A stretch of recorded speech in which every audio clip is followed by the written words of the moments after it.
Welcome to day 7 in Kyoto. This is our last full day. We are planning to check out some castles and palaces. Not sure how much they'll be open today because of the flu, but we'll still check out the gardens, might take some photos, and then we'll end our day off with a night tour at some famous shrines. So stay along. Welcome to Nijo Castle. Nijo Castle. It was built back in the 1600s, and a Shojin lived here. And Shojins were property managers from the emperor who didn't want to work too hard to oversee his land, so he asked these Shojins, which were like really experienced samurai warriors, to look over and property manage the land, because Japan's really big. And so this is a castle that some of those people lived in, so we're gonna check it out.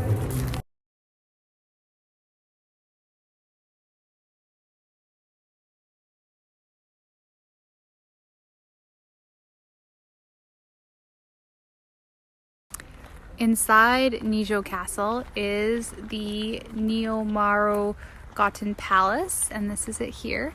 It has like 6 big compartments or concrete structures.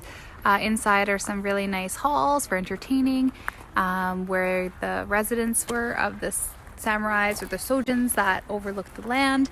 And then when the emperor took back control, he lived here in the 1800s-ish. And yeah, it's closed today though, but pretty. These big bells were to announce intruders or emergencies. So you could say like, the British are coming, or danger, danger, Will Robinson. Now everyone knows Catherine was here at least. Here we have the backside of the palace. And then we have the private gardens for the Shojin that was in charge, or the emperor. Very nice, very green.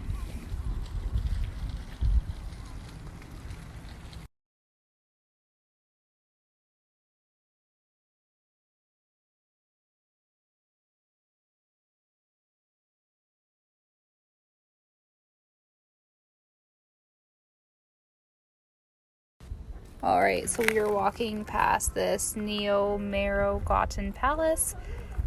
We walked through the garden. Now we're going into across a bridge on the inner moat to see this Hanomaru Palace, which is basically was made if the emperor came to visit, which I think he only did twice. And you can see it's a little bit more securely secured in case there is invasions. Because obviously the emperor is going to be there, so like you have to take care of the emperor. You can guess that like nothing here is original anymore. It's over 400 years old, so like good luck keeping that stuff around. But we have a nice little wooden bridge. We have a gate with copper to help keep people out, and they actually made this bridge back in the 1600s easy to collapse in case there were intruders. And then you can also feed the carp and say hi to these pigeons. So this is the view of the inner palace on the inside. Very nice. They're going through a long-term renovation.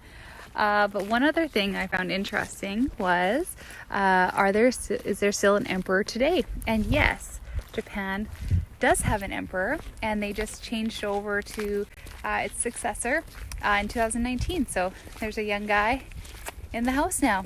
I think it's similar to the monarch in London, how they don't really have too much political say, but it's more of a symbolic, ceremonial type position. Now you know. Was there a tower up here? There was. It was 5 stories high, because 5 is better than 2. We found some plum tree grove, some nice little blossoms in the season.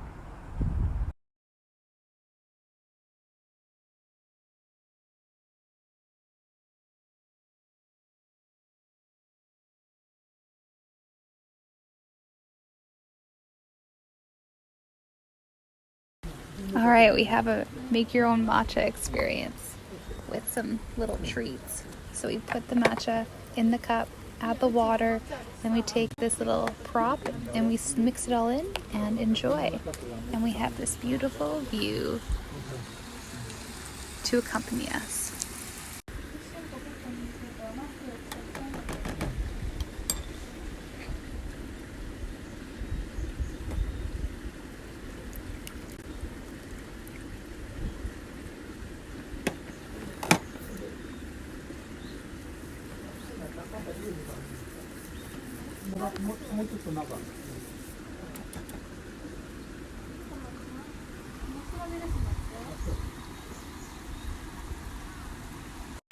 I just had to come back to this Karaman gate because it's so pretty and decorative.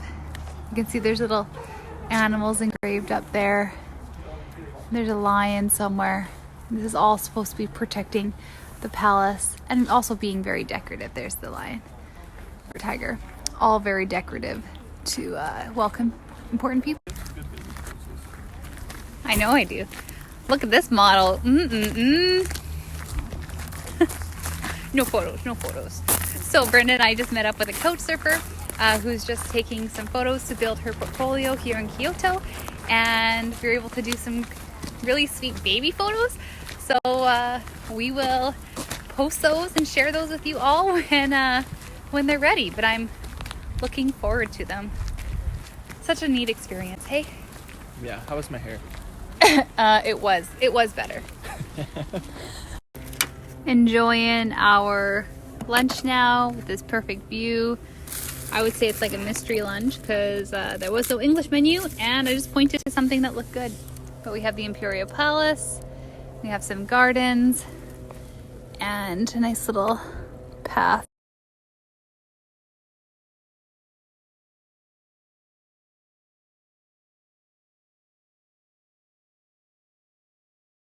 All right, well, you've made it to the second part of our tour today. We're at Fushimi Inari, which are these orange arches, and there's a bunch of shrines of them up there, and we're going to go on a night tour where we might hear some spooky ghost stories, so stay tuned.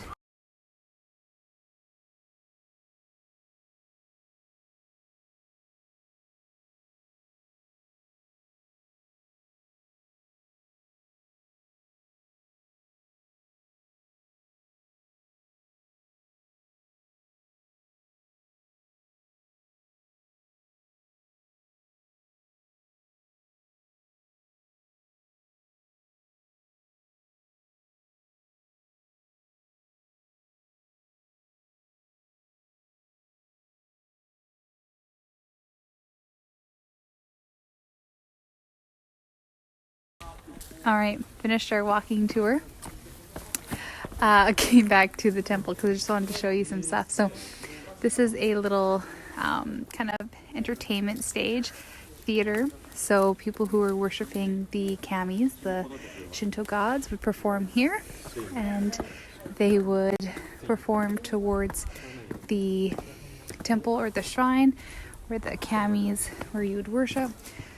And they live in there, but there is actually no god or figurine in there because the kamis are thought to have been, or thought to be real and still out there. And this guy's praying. So you can kind of see how they pray. They bow twice, they clap their hands, they bow, they do their prayer, and then at the end they raise up, and then they bow again, and then they I don't think they butt slap or kick each other, but they ask for what they want.